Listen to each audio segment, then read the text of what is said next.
أخيرا لعب زياش كأساسي لأول مرة مع المدرب جراهام بوتر، والأداء اللي قدمه صراحة خلاني متفاجئ بسبب هادشي كامل يطرى لي في تشيلسي والمستوى ظهر به. نبداو بالتفاصيل. كما شفنا بوتر دخل بتشكيلة مغايرة على الأساسية اللي كيلعب بها دايما، بحيث خلى ستيرلينغ هافرز ميسن ماونت احتياط ولعب زياش بروخا بوليسيتش. بصراحة بوليسيتش عصبني يضرب الصح. المهم نركزوا على زياش صراحة.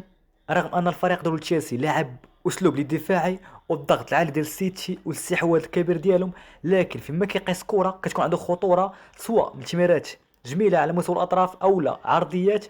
وبعض المرات اللاعبين اللي تيكونوا طماعه بحال بروخا في هذه الكره دي نورمالمون كان يعطيها لزياش، لكنه بغى يسددها وضاعت.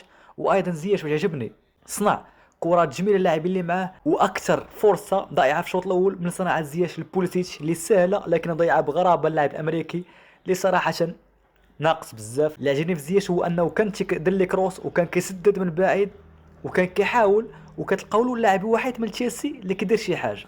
وحتى في الشوط الثاني كما شفنا كيفاش دريبل هذاك اللاعب في مساحه ضيقه وصنع ثاني تمريره عالميه، لكن اللاعبين كيضيعوه بغرابه. ما فهمتش الخوش. هادشي راه طرا لي مع توخيل، كان ديما كيصنع اهداف الفيرنر وهافرز، لكن كيما ضيعوها.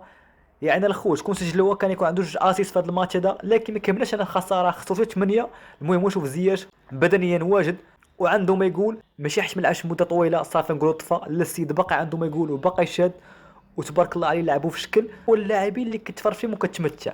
صراحه اللاعبين الاخرين كتلقاهم محدودين على مستوى السحر الكروي كما كنقولوا. لكن الحاجه مزيانه هو زياش بين ليه بانه كبر بزاف من دكه الاحتياط، وكبر بزاف اللاعبين اللي كيلعبوا عليه بحال ستيرلينغ او كاي هافرز او حتى ميسن مونت.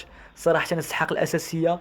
ماتش ليه مع المنتخب المغربي الودي ضد جورجيا ومن بعد ذلك المونديال ان شاء الله. كنتمنى نقدم اضافه. عجب لكم في اداء زياش صراحه بالنسبه لي كنعطيه 8 على 10 وافضل لاعب فريق تشيلسي هاد الليله. تهلاو في